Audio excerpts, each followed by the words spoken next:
So that's it, y'all, right there. Broken leaf spring. That's why it's all sagging down in the back. So we're gonna fix that, swap it from the other truck, call it PB Blaster.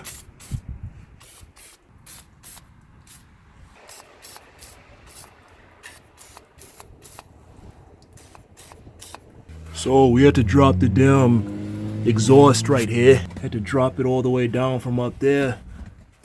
It wasn't too bad. So we can get this bolt out right there. If they only just turn the bolt around, it wouldn't be such a pain in the ass.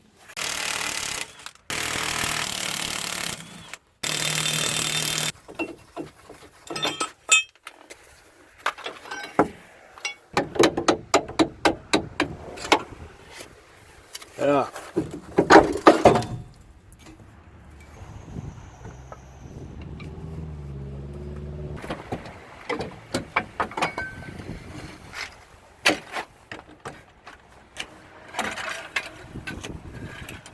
Talk about a pain in the ass. That's the old one right there from this truck over here. I just put the one in from the other truck, stuck it right in here. Everything fits up. We're gonna tighten this thing up.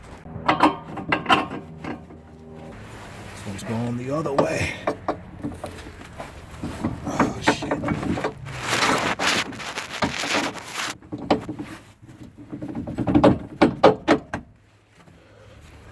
Booyah.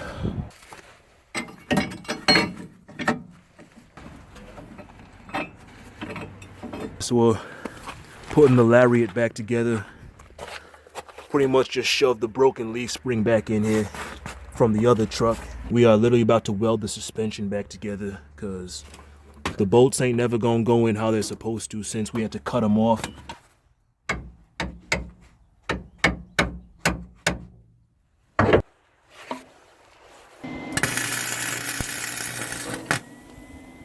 Ooh. Oh, I missed it. Damn.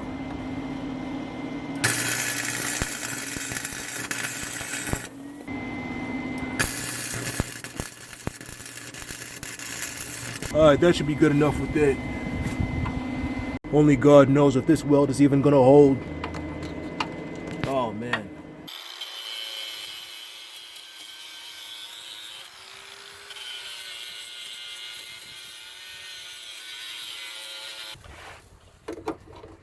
Oh yeah.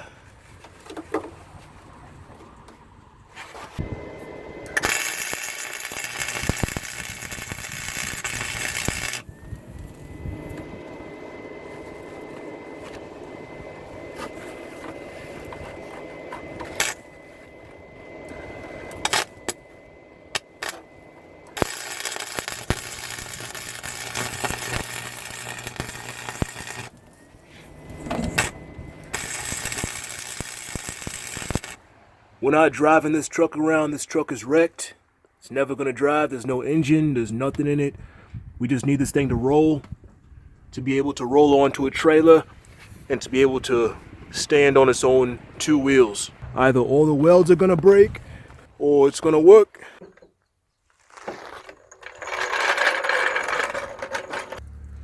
We got some nice fitment right there. That's because I took out the strut. It still looks kind of tilted, but I don't know. Gotta ride around, let the suspension settle a little bit. Well, this is not the ideal way to remove an engine. Normally on a truck like this, you would remove the whole front clip, this whole core support, everything would unbolt. But on this truck, nope, doesn't work. That's it right there. You can see the angle. Let's get it out.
So here's a little recap. So we just pulled out this engine right here, and unfortunately this is not the original engine that came with the truck. And the reason I'm saying unfortunately is because, you know, we wanted to make a video in the future talking about tearing down a 400,000 mile 543 valve. But eventually, even when I got this truck, you know, I had doubts that this was the original engine, just because we all know that these 543 valves, they don't last long at all, at least not in its original form. I had my doubts, and I was right. While removing this engine, the bolts was so easy to remove. None of the bolts broke. Everything came out easily. This one looks like a remanufactured engine. So when I originally was looking at this engine, you know, I was looking for a Jasper sticker or some other, you know, remanufacturing company, their sticker on there. I didn't see any stickers, so I thought, you know, maybe this is the OEM one. But of course, when I was taking it out, boom, that's it right there. February 3rd, 2014. I don't want to just throw the new upgraded cam phases in there and slap it all back together. 2 months later, I lose oil pressure, you know. So secondly, you guys can see the leak. It's leaking all over the place. It leaked all over the engine bay. It's absolutely terrible. I don't know. You can also see the engine bay right here. I mean, this surely looks like a 400,000 mile engine bay. I showed you guys before how you can turn the steering wheel like that and the wheel's not moving. The U-joint in this steering column goes bad. So you can see how right here, this is the part that's connected to the steering column right here. You can see that the rest of it's not moving. Apparently this is a common issue on these Ford F-150s of this generation. It goes bad like this joint right there. Thankfully, we have another joint in that truck over there, so it's not going to be an issue. We showed you guys before when we replaced the leaf spring right there. The leaf spring was broken on the back end right there. The front coil spring is broken right there as well. So, but yeah, we just got to unhook this thing from the transmission, get it all prepped and everything like that, and it's going to go right back into this truck. So while the engine is out, we're going to be replacing this steering shaft section right here, because it's going to be a million times easier to do it while the engine's out. Same thing with that strut over there. We're going to replace that while the engine's out, and that should be all. So now we're going to replace this intermediate steering shaft, and I'm very glad we're doing this while the engine's outside the truck, because I watched a couple of YouTube videos of this job and it looked like a real kick in the balls while doing it with the engine still in there. So boom.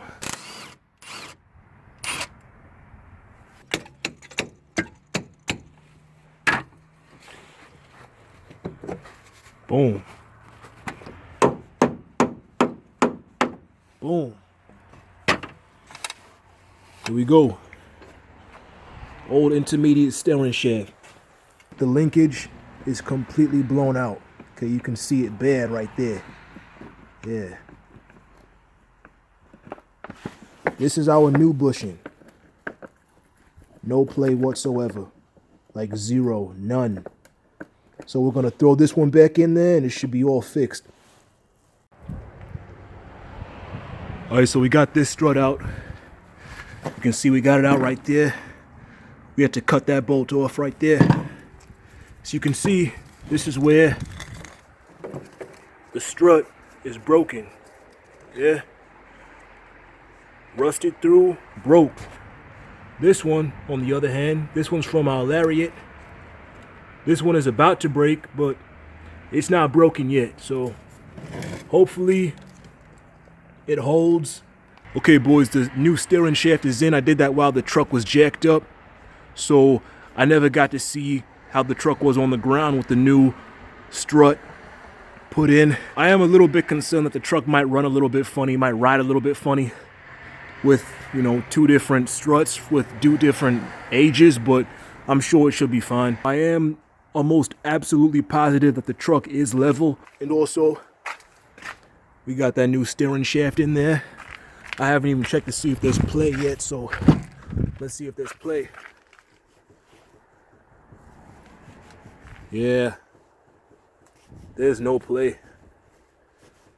It feels pretty good, yeah. Yeah.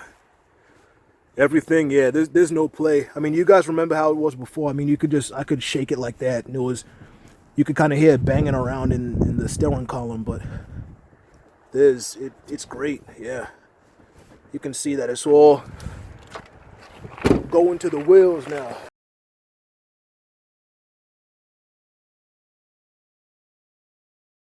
So I pretty much got this thing hooked up to a point where it should be able to run. When we do attempt to run it, if it does run, we're not gonna keep it running for long just because nothing's hooked up yet. There's no coolant, there's no transmission fluid, there's no power steering fluid in there. So hopefully it does run, and then we gotta hook everything else up.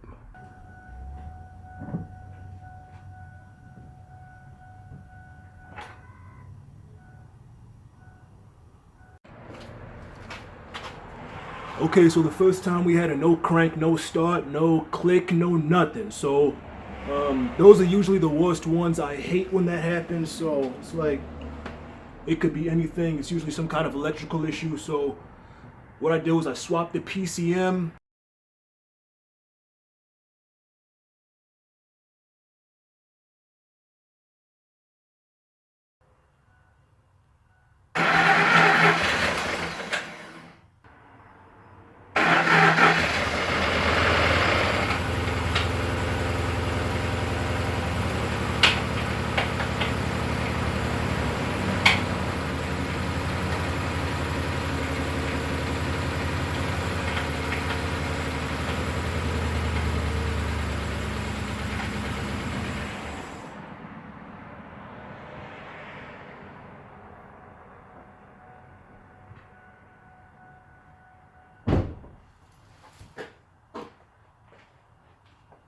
Engine was shaking pretty bad. I don't know if that's a misfire or what, but yeah, I don't know. Again, this PCM you can see right here.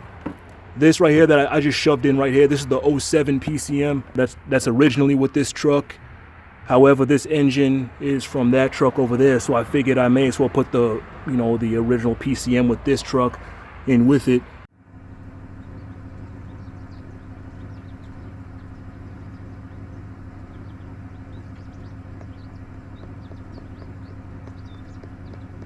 So I had to go get the camera for this one, man. I mean, here's what's going on. I'm sitting here pulling my hair out for the past couple of days, wondering why this truck ain't running right. Look at that. Look at that. The O2 sensor wasn't even plugged in, man. Okay, so I believe what I have here may be indicative of a bad O2 sensor. We have a code for stuck lean in the same one that we just plugged back in. So you can see right here it's reading 0.05. Everyone else, all the other ones are reading 0.7, 0.2. I mean, they're oscillating back and forth, but for the most part they're reading normal values, 0.8, 0.6, 0.7 and stuff like that. And this one's 0.05. So I think this one's not reading properly.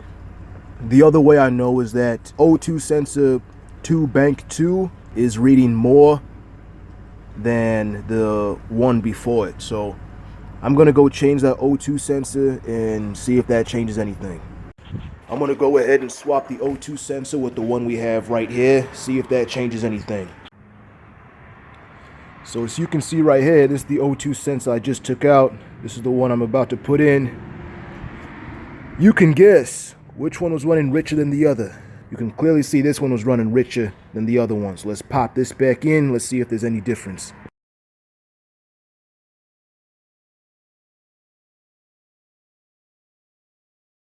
So right now, I have the fuel filter out. This is clean gasoline. This is the dirty gasoline. I want to show y'all. So when I when I shake the gas around this filter, this is kind of what comes out right here, what's on the bottom.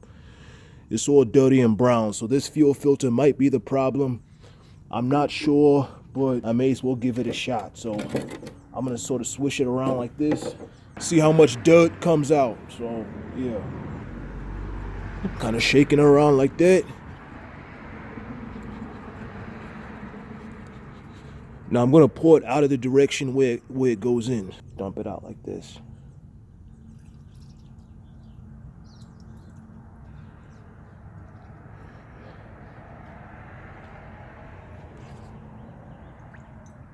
So yeah, it's clean right there.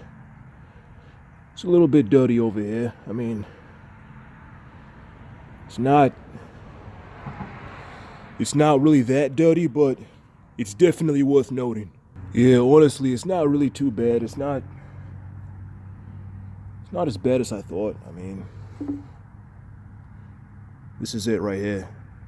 That is what was in the dirty fuel filter.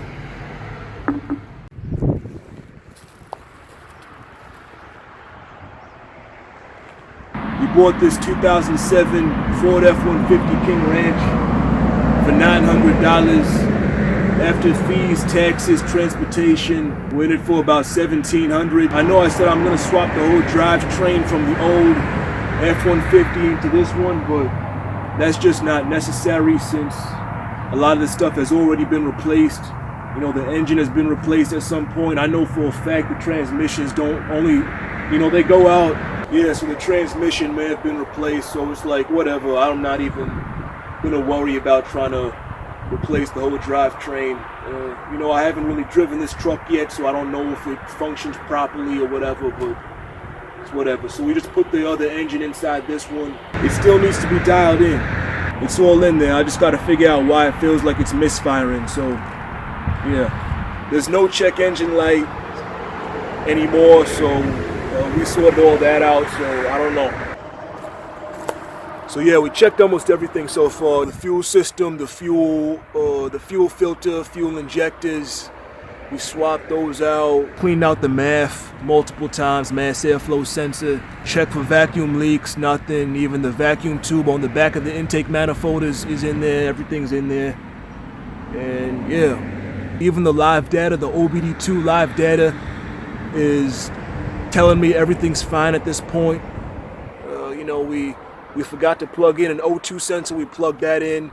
We ended up replacing it as well. Everything's working fine there. Yeah, we did a lot of stuff, but at this point there's no check engine light. But that's going to conclude this episode. Soon the situation is going to be fully sorted and it's going to be all good. So I'm grinding. I hope y'all are doing the same. Y'all stay strong, stay healthy, and stay inspired. I'm out. Peace.